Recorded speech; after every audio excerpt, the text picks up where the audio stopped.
Hello everyone, this is Jason from Primetime Aquatics. Really excited for you to be here today. This is an awesome fish, the blue-eye red rainbow fish. It stays tiny, great for nano aquariums, really peaceful. Hope you enjoy the video. Appreciate you being here. So this is the blue-eye red rainbow fish, Pseudomugil luminatus. Now this fish often gets confused with a couple other species. One of them is Pseudomugil iriani and the other one is Pseudomugil paskai. And so all of them are often sold as the blue-eye reds. This is the luminatus, which is the fish most commonly sold as the blue-eye red rainbow fish. Now this is gonna be a small fish. That's why we had no problem putting them in an 8-gallon tank. They're gonna max out right around 1.25 inches, maybe a little bit larger, but for the most part, this is a fish, inch and a quarter. They're gonna stay small. Females are gonna be a little bit smaller than males, a little bit more round, not quite the same color, but still amazing color. And the fins aren't gonna be quite so robust. Here you're looking at two males just kind of showing off to one another. That's about the extent of what they're gonna do. Very, very little aggression with this fish. And so it's a very peaceful fish. If you've got a peaceful nano aquarium with other nano fish, this is absolutely something that you should consider. I think that's what attracts people to this particular fish, the blue-eye red rainbow. And that is, you're going to get a fish that's pretty active. Actually, they were kind of hard to film in this, even this smaller aquarium. You're going to get something that's going to display amazing color, both the males and the females. Those blue eyes absolutely stand out from across the room. The colorful displays, the fin displays that you've already seen are amazing. Lifespan, surely you're going to get, if your aquarium is healthy, you should get around 3, maybe even 5 years out of these fish. They're relatively easy to keep with other fish. I would highly recommend, first of all, keep these in a group. Again, we had about 8 to 10 in this aquarium. At least that many, if not more, minimum, bare minimum of 6. But if you really want to see their behaviors, more is always better, especially if you've got a larger tank than this and you're starting to think about 10-gallon or 20-gallon or larger. You're going to want more just because they are such a small fish. By the way, if you're looking for these and other smaller tank mates, check out Flip Aquatics, flipaquatics.com. They are a channel sponsor. We've got their information in the description below. They have these fish along with a lot of other nano fish. They quarantine them for at least 2 weeks, so you're going to get the healthiest possible fish. So check them out, flipaquatics.com. So in addition to keeping these in decent sized groups, they're going to work out great with other small rainbow fish types. I'm thinking about maybe the Pseudomugil gertrudii or possibly the threadfin rainbows, furcata rainbows, celebes rainbows. So those are all certainly options if you want to have something different in your tank besides those. The small rasboras would make great tank mates. So your chili rasboras, your celestial pearl danios, your emerald dwarf rasbora, all really good options. Green cubitai. Smaller tetras would work out really nice, like your neon types. If you're looking for like a centerpiece fish, be careful here because most cichlids are going to grow large enough where they might decide that these rainbows are a snack. But I could certainly see these guys getting along well with honey gouramis. If you want to have a nice contrast, you could have a yellow honey gourami or a red honey gourami. Peacock gudgeons would be a great choice for these fish as well. And of course, you've got cory cats. They would absolutely get along well with snails. Shrimp, most likely going to be fine. These are very small fish. Could they possibly eat some of the shrimplets? Maybe, but your adults are going to be fine. Can you keep them with bettas? Maybe. It just depends on the personality of the betta. If the betta is more aggressive, maybe that's not going to be a great mix. If you keep these fish well fed, feed them a couple small meals every day, I doubt they're going to fin nip your bettas. The water parameters for these fish, I have found them to be very, very tolerant of a lot of different water parameters.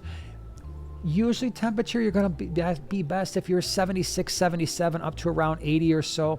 pH anywhere from probably mid to high 5s. We keep them at a pH close to 8 to 8.2, and they've been thriving in our fish room for quite some time. Water hardness anywhere from low single digits, maybe 3 or 4. Certainly up to 10 or 11 degrees, which is where we're sitting.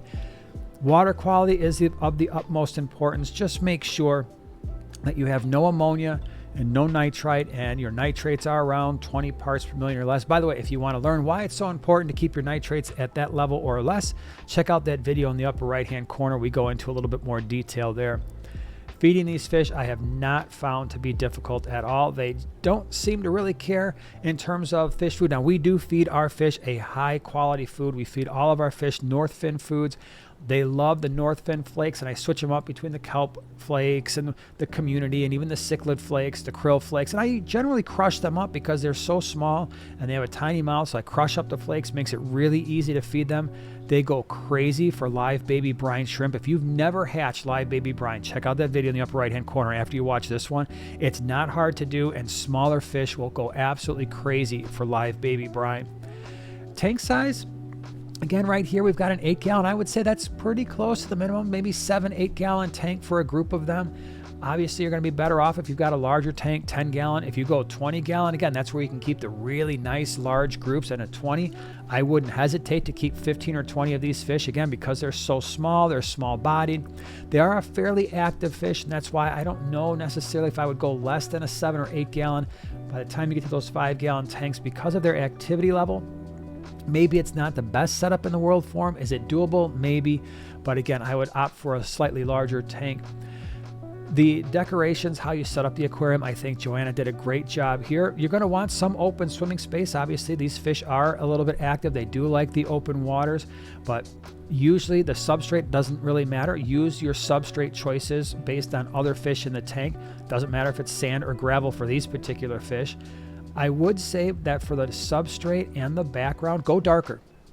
The darker you go, the more color these fish are going to show. And in fact, throughout this video, as these fish get larger, they're going to take on a much deeper red color, especially the males. And so right now, they've got more of an orange color, but they will get more red. We have other red rainbow fish, blue-eye red rainbow fish, and they are in other parts of the fish room in quarantine right now, and they are taking on a nice, deep, dark red color. And that will happen relatively quickly after you get them back to your aquarium. Give them a few months and you'll start to see that darker red color appear.